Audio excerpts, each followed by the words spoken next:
John 7:50. Dicit Nicodemus ad eos, ille qui venet ad eum nocte, qui unus erat ex ipsis.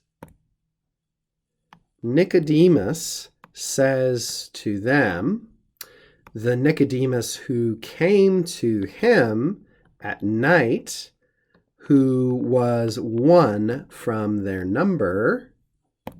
Now you can hear from my intonation here, this is not really a complete sentence on its own. It's going to lead into the content of the next verse. But the first and most important thing to notice is, as usual, kind of the macro structure that will help us unlock its meaning. So in this case, we've got to notice that ille to the end is all in apposition to Nicodemus. That is, it's defining who it is that we're talking about when we use that name.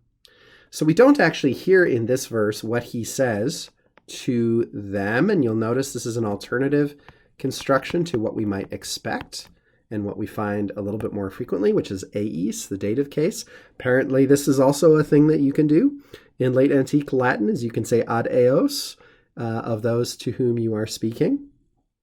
So Nicodemus says to them, and again, we're going to have to wait until the next verse to hear what he says, but it's as though we pause to say, now, that is the Nicodemus who. That's probably what we would say in English. We'd say something like, i.e., which of course is Latin.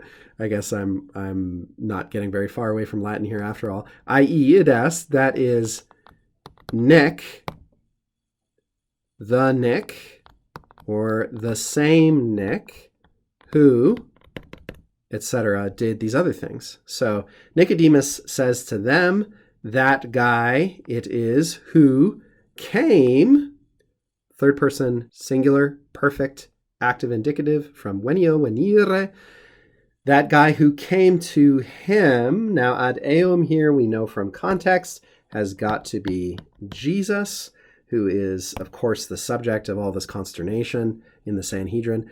That guy who came to him nocte, and this is worth a little digression, at night. This is what we call in my class ablativus temporis, ablative of time. Some textbooks call it ablative of time when, or time at which something happens. You can just put that time-related word, night, day, hour, minute, whatever, in the ablative case, and that is sufficient to indicate time at which something happens. So this Nicodemus is that guy who came to him, to Jesus, at night.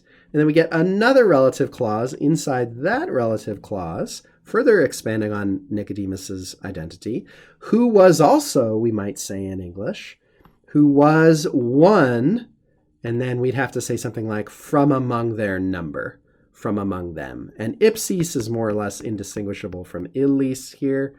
You could perhaps say from among them themselves, from among their own very number, something like that. But I'm not sure that it really has much intensifying force in this particular example. As so often in the Vulgate, it's just kind of weakened into a normal demonstrative. I suppose it's debatable. I don't have strong feelings about it. So again, the thing to notice about this verse is we get the lead into a quotation, which is coming, and then we kind of pause to have a little recap of who this guy is, because the evangelist has mentioned him before.